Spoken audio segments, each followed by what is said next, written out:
નમસ્કાર મિત્રો, વિડીયોમાં તમારું સ્વાગત છે। સૌથી મોટા સમાચાર વાયરલ થઈ રહ્યા છે મિત્રો। વાત કરી લઈએ કે આપના ધારાસભ્ય ચૈતરભાઈ વસાવા અત્યારે સોશિયલ મીડિયામાં ઘણા બધા વિડીયો ટ્રેન્ડ થઈ રહ્યા છે। ત્યારે જ તેમને આમ આદમી પાર્ટીમાંથી તેમને જાહેરાત કરી દેવામાં આવ્યા છે અને તેઓ ચૂંટણી લડવાના છે। અને બીજી બાજુ વાત કરી લઈએ કે ભાવનગરથી ઉમેશભાઈ મકવાણાને પણ જાહેરાત કરી દેવામાં આવે છે ઉમેદવાર તરીકે। તેઓ પણ ચૂંટણી લડવાના છે। તે બંને આપના નેતા છે મિત્રો। ખરેખર કેજરીવાલે જાહેરાત કરી દીધી હતી અને તેઓ ખરેખર ચૂંટણી લડવાના છે, 100% જીતવાના છે। અત્યારે સોશિયલ મીડિયાની અંદર ધૂમ મચાવી રહ્યા છે આ બંને નેતાઓ મિત્રો। જો તમારે ચૈતરભાઈ વસાવા માટે અને ઉમેશ મકવાણા માટે શું કહેવા માંગો છો કમેન્ટમાં જરૂરથી લખી દેજો। વિડીયો પર નવા છો તો ચેનલને સબસ્ક્રાઈબ કરી નાખજો, વિડીયોને શેર કરી દેજો।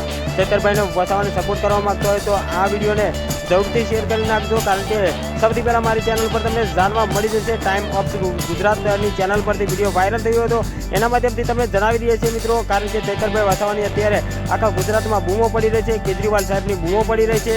ત્યારે જ ભાજપના પણ વિડીયો જોવા નથી મળતા, કારણ કે આદિવાસી વિસ્તારમાંથી ચૈતરભાઈ વસાવાના જ વિડીયો જોવા મળી રહે છે મિત્રો। કારણ કે ભાજપવાળાના વિડીયો આવતા જ નથી, કારણ કે ત્યાં આદિવાસી વિસ્તારમાં આમ આદમી પાર્ટી જ ચાલે, એક જ ચાલે, ચૈતરભાઈ વસાવા ચાલે। આવા ઘણા બધા વિડીયો પણ વાયરલ થઈ ગયા હતા। ત્યારે જ તેમને ઉમેદવાર તરીકે જાહેર કરી દેવામાં આવ્યા છે। તો તમે વિડીયોને શેર કરી દેજો અને ચૈતરભાઈ વસાવાને સપોર્ટ કરવા માટે વિડીયોને જરૂરથી શેર 100% કરી દેજો તો તમે ચૈતરભાઈ વસાવાને ઘરે બેઠા સપોર્ટ કરી શકો છો। તો મળું છું બીજા વિડીયોમાં, ત્યાં સુધી રજા લઉં છું। જય હિન્દ, જય ભારત।